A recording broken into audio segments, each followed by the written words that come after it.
দশমহাবিদ্যার নবম দেবী হলেন দেবী মাতঙ্গী। তন্ত্রমতে মাতঙ্গী দেবী সরস্বতীর আরেক রূপ।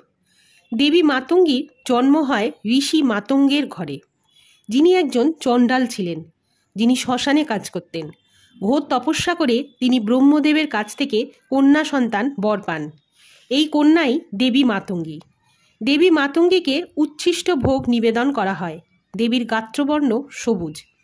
দেবী তার চার হাতে একাধারে বীণা, অভয়দান, খড়গ ও নরকটি ধারণ করে থাকেন।